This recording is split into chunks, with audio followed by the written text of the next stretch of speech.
Depuis 2015, les blessés des crises en Côte d'Ivoire bénéficient des soins gratuits dans différents établissements sanitaires du pays.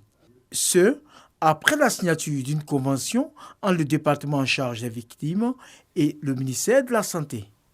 Le processus, ayant connu un flottement après la formation du gouvernement en avril 2021, reprend de plus belle. Le ministère de la Solidarité et de la lutte contre la pauvreté et les différents établissements de santé intervenant dans la prise en charge viennent de renouveler cette collaboration.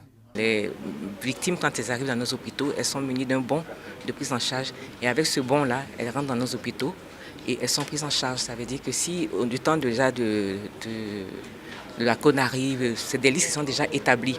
Donc, on sait déjà ce qu'ils ont, ces blessés. Au début de l'opération en août 2015, la phase pilote avait permis à 1000 victimes de bénéficier des soins gratuits.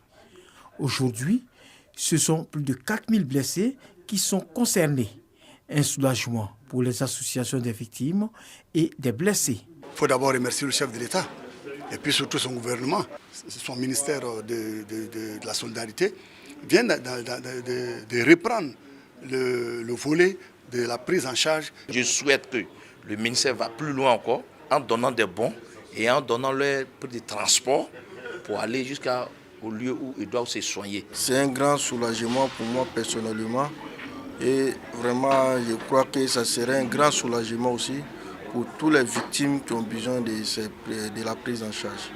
La réussite de l'opération passe par la mobilisation et l'implication de plusieurs structures spécialisées. La ministre Miss Belmond Dogo, à travers ce renouvellement de cette convention, réitère la volonté du chef de l'État de soulager toutes les victimes des crises ivoiriennes. La réparation des préjudices dans le cas des crises qui ont secoué notre pays est un des signes forts de l'engagement du gouvernement et pour le président Alassane Ouattara dans le processus de sortie de crise. C'est l'une des conditions à la consolidation de la paix et à la restauration du tissu social. Cet engagement de l'État ivoirien a permis à ces familles durablement affectées par les événements douloureux que la Côte d'Ivoire a traversés d'être un tant soit peu soulagées. Miss Belmond Dogo a rassuré qu'aucun blessé des crises en Côte d'Ivoire ne sera laissé pour compte et a insisté sur la gratuité des soins dans les établissements réquisitionnés pour la circonstance.